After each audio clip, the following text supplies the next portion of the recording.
जंगल में बरगद के ऊंचे पेड़ पर एक चिड़िया घोंसला बनाकर अपने दो बच्चों के साथ रहती थी।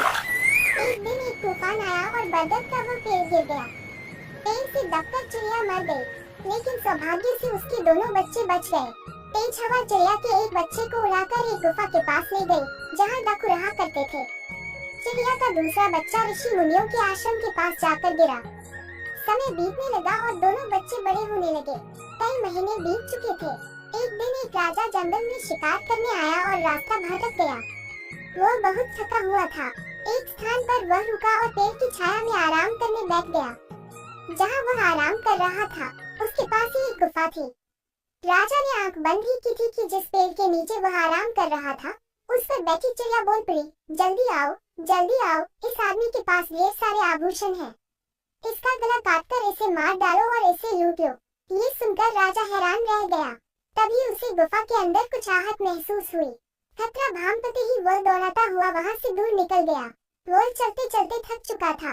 आराम करने वही एक पेड़ के नीचे जा बैठा। पास ही एक आश्रम दिखाई पड़ रहा था। उसके नीचे बैठते ही पेड़ की एक डाली पर बैठी चिड़िया बोल पड़ी, राजन, आपका स्वागत है। इस समय आश्रम में कोई नहीं है। ऋषि बाहर गए हैं, किंतु आप अंदर जाकर आराम करिए। कुछ देर में ऋषि आते होंगे। राजा ने सिर उठाकर चिड़िया को देखा। वह हुबहू पहले वाली चिड़िया की तरह ही दिख रही थी। चिड़िया की बात मानकर राजा आश्रम के अंदर चला गया। कुछ देर में ऋषि आश्रम लौट आए। राजा ने उन्हें प्रणाम किया। ऋषि ने राजा के लिए भोजन पानी का प्रबंध किया। भोजन के बाद कुछ देर आराम कर राजा जाने को हुआ, तो उसने मन में कौन रहा प्रश्न ऋषि से पूछ लिया, गुरुवर, आपके आश्रम के सामने स्थित पेड़ पर जैसी चिड़िया है, हुबहू वैसी ही चिड़िया मैंने कुछ दूरी पर स्थित एक गुफा के पास के पेड़ पर देखी, लेकिन दोनों की बोली में बहुत अंतर था। मैं हैरान हूँ कि एक जैसी चिड़िया होने के बाद भी दोनों में इतना अंतर। राजन, वे दोनों एक ही चिड़िया से जन्मे थे और तूफान में बिछड़ गए थे। एक डाकुओं की गुफा के पास उनकी संगत में बड़ी हुई और उनकी बोली सीखी।